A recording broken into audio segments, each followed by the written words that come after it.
Welcome to Black Girl in the World. If you don't know me, you will. And if you do, welcome back. Oh my gosh. Hey y'all. I hope you missed me. I know I would if I was listening to me. Anyways, I'm glad to be back and to start making more content because you guys are still listening to my podcast even though I was gone for a while. And I am truly grateful for the love and support. Thank you, thank you, thank you.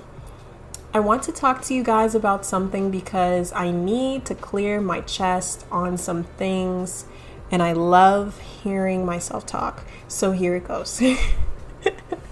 I'm just making jokes, y'all. I'm just making jokes.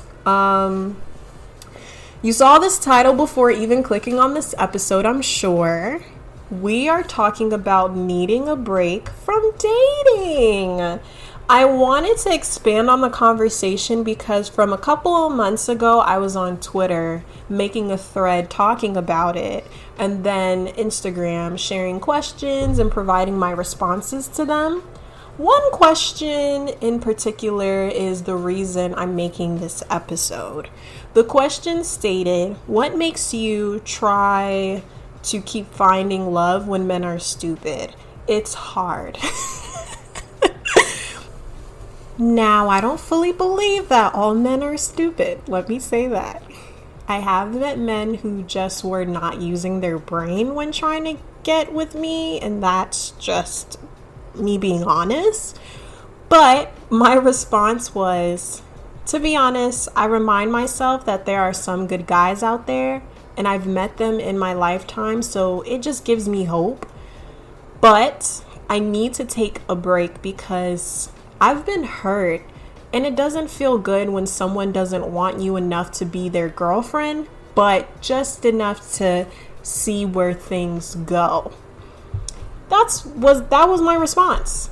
I had a few reactions back, and the majority of them related with me so much because they have experienced or are experiencing the same thing. One of my friends provided her scenario, and it really sat with me with how relatable it was, and it was almost kind of scary because she laid out our experiences and they looked so alike, and it happens so often amongst us. She described getting to know someone that you find attractive, talking to them on a deeper level by going out on dates, asking them questions so that you can basically go below the surface level. You guys are talking, the conversations are getting good, and it feels like you guys are compatible.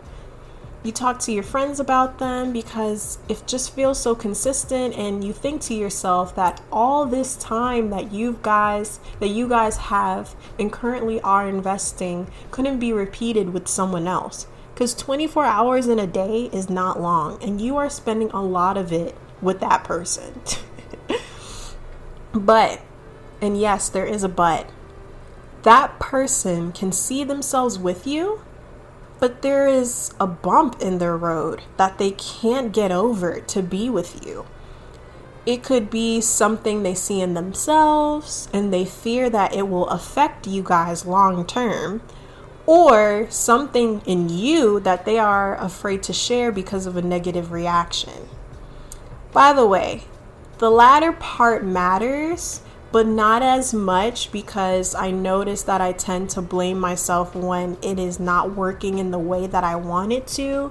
So from experience, it usually was guys seeing something within themselves that they just weren't necessarily interested in having that relationship with me. And it's scary, and that makes you feel vulnerable because you have invested that time.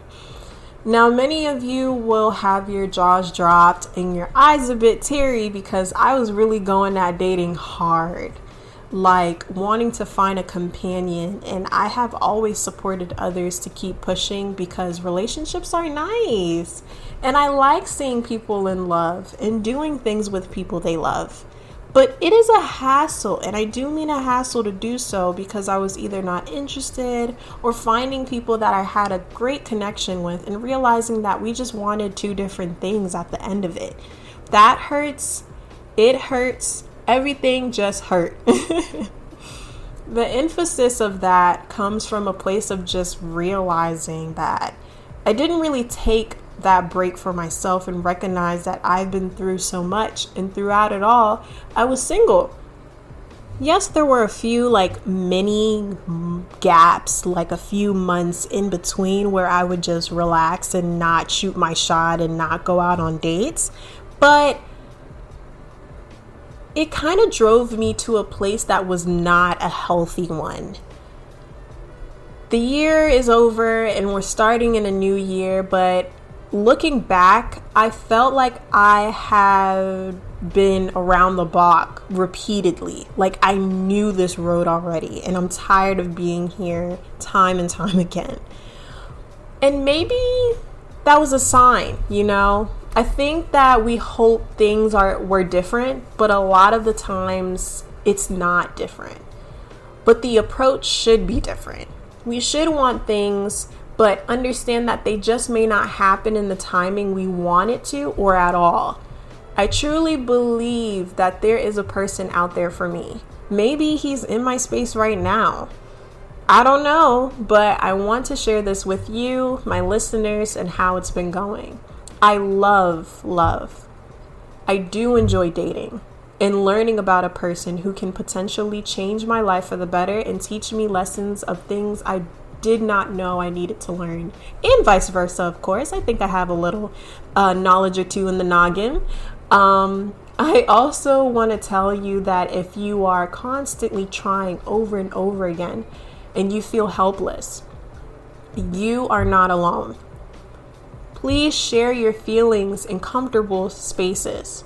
Allow the feeling to present itself so that you know how it feels. It is uncomfortable, but we have to sit in that. If you feel the break coming on, take it. Put the dating apps on hold for a little while. Maybe take dating in increments, like talking to a person or two and not having the fear of getting disappointed in multiples.